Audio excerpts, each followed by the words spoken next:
नमस्ते मुलांनो, आपण बोटांच्या सहाय्याने पुढे मोजून बेरीज कशी करायची हे पाहिलं. आता आपण संख्यापट्टीच्या मदतीने बेरीज करून उत्तर कसे काढायचे हे पाहूया. यासाठी मी इथे एक संख्यापट्टी तयार केलेली आहे. या संख्यापट्टीवर मी 40 पासून क्रमाने 58 पर्यंत संख्या लिहिलेल्या आहेत. तुम्ही देखील पालकांच्या मदतीने अशीच एक 1 ते 50 अंकांची संख्यापट्टी तयार करायची आहे, पण त्या संख्यापट्टीवर क्रमाने संख्या लिहायच्या आहेत. तर आता आपण या संख्यापट्टीच्या मदतीने बेरीज कशी करायची हे पाहूया. यासाठी मी 48 अधिक 6 या संख्या बेरजेसाठी घेतलेल्या आहेत. त्यासाठी आपण 48 या संख्यापट्टीवर कुठे आहे हे शोधूया. या ठिकाणी 48 ही संख्या आहे.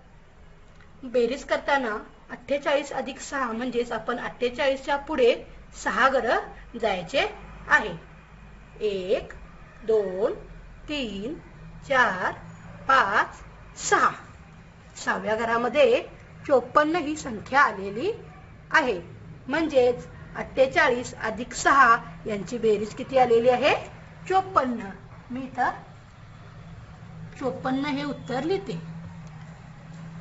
याप्रमाणे आपण आणखीन एक घेऊया उदाहरण. मी घेतलेले आहे इथं 42 अधिक 9. उत्तर शोधूया आपण. त्यासाठी आपण आधी 42 ही संख्या पाहूया. संख्यापट्टीवर या ठिकाणी 42 ही संख्या आहे. मग यापुढे आपण 9 घरं मोजायची आहेत. मोजूया. 1 2 3 4 5 6 7 8 9. 42 अधिक 9 किती आलेले आहे? 51. 9व्या घरामध्ये 51 ही संख्या आलेली आहे. म्हणून 42 अधिक 9 यांचे उत्तर आलेले आहे 51. याप्रमाणे आपण बेरीज करून उत्तर काढू शकतो. मी आणखीन एक संख्या घेतलेली आहे इथं 44 अधिक 9.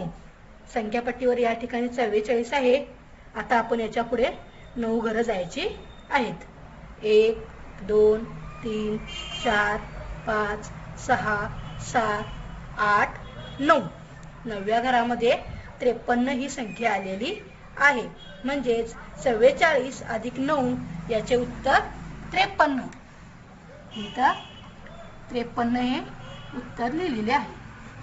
याप्रमाणे तुम्ही पालकांच्या मदतीने अशी संख्यापट्टी तयार करून बेरीज करण्याचा सराव करायचा आहे.